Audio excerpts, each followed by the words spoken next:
Bismillahirrahmanirrahim. Assalamualaikum warahmatullahi wabarakatuh. Masih bersama karduk.com.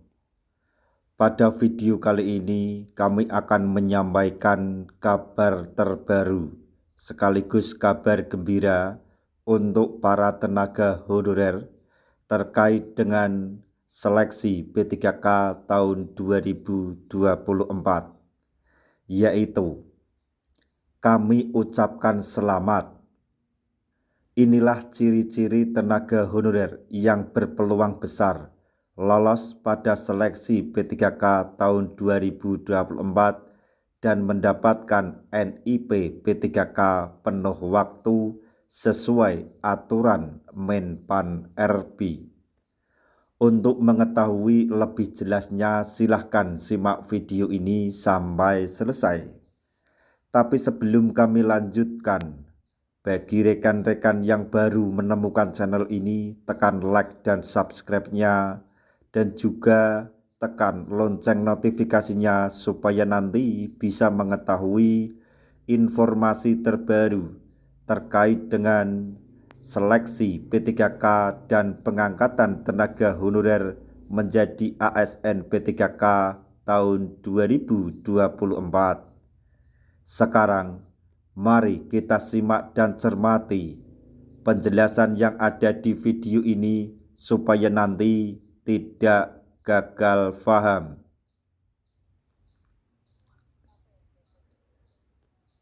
Pengumuman hasil seleksi. Hasil kelulusan seleksi P3K 2024 tahap 1 saat ini masih terus berlangsung. Sesuai jadwal resmi dari BKN, pengumuman kelulusan P3K 2024 tahap 1 memang dilakukan secara bertahap, di mana jadwal yang ditetapkan oleh BKN untuk mengumumkan hasil kelulusan P3K 2024 tahap 1 mulai dari tanggal 24 sampai 31 Desember tahun 2024.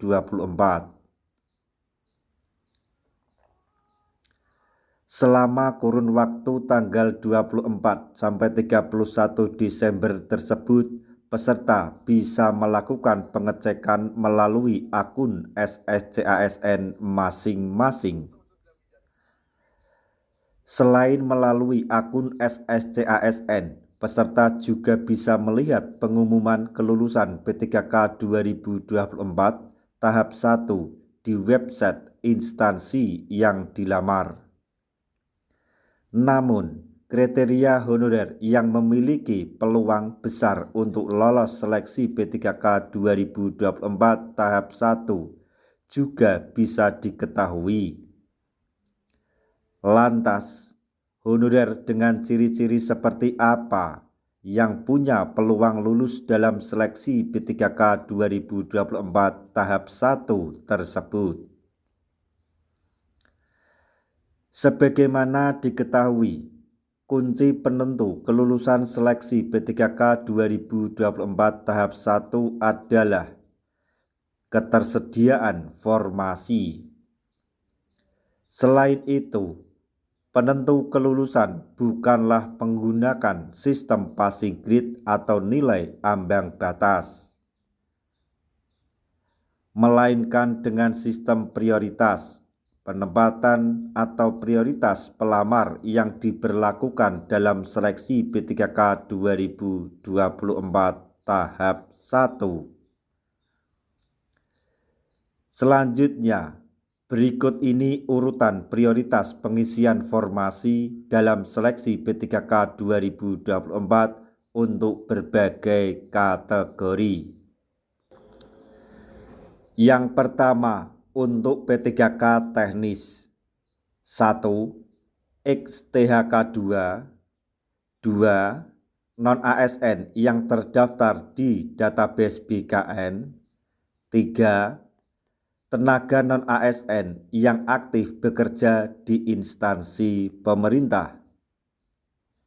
Kemudian untuk P3K guru. P3K guru terdiri dari 1. Pelamar prioritas atau P1 merupakan tenaga honorer yang pernah mengikuti seleksi P3K di tahun sebelumnya atau di periode sebelumnya dengan memiliki nilai passing grade tetapi belum mendapatkan formasi atau penempatan. Kemudian yang kedua yaitu XTHK 2 atau honorer K2.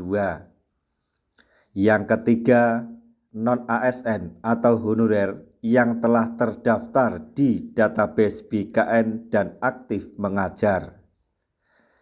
Yang keempat yaitu guru non-ASN atau guru honorer di sekolah negeri yang terdaftar di Dapodik serta aktif mengajar tetapi belum masuk dalam database BKN. Dan yang terakhir atau yang kelima yaitu lulusan PPG. Selanjutnya untuk P3K tenaga kesehatan yaitu 1. Di 4 bidan pendidik merupakan honorer bidan yang pernah mengikuti seleksi P3K di periode sebelumnya dan mendapatkan nilai passing grade tetapi belum mendapatkan formasi atau penempatan. Kemudian yang kedua XTHK 2, yang ketiga non-ASN yang terdaftar di database BKN. Yang keempat tenaga non-ASN yang aktif bekerja di instansi pemerintah. Jika melihat dari urutan prioritas pelamar untuk mengisi formasi P3K 2024, maka bisa disimpulkan bahwa pelamar yang masuk kategori pertama tentu punya peluang besar lulus seleksi. Meski masih ada mekanisme lain yang harus dipenuhi oleh tenaga honorer agar bisa lulus, namun setidaknya dengan masuk kategori prioritas memberikan tambahan peluang kelulusan yang lebih besar. Dan tenaga honorer kategori tersebut 99% akan lolos dalam seleksi P3K tahun 2024 dan berhak menerima NIP P3K penuh waktu. Nah, demikianlah tadi informasi mengenai ciri-ciri honorer yang memiliki peluang besar untuk bisa lolos dalam pengumuman kelulusan seleksi P3K 2024. Semoga informasi ini dapat bermanfaat bagi rekan-rekan tenaga honorer semuanya. Di akhir video, kami mengucapkan banyak terima kasih. Wassalamualaikum warahmatullahi wabarakatuh.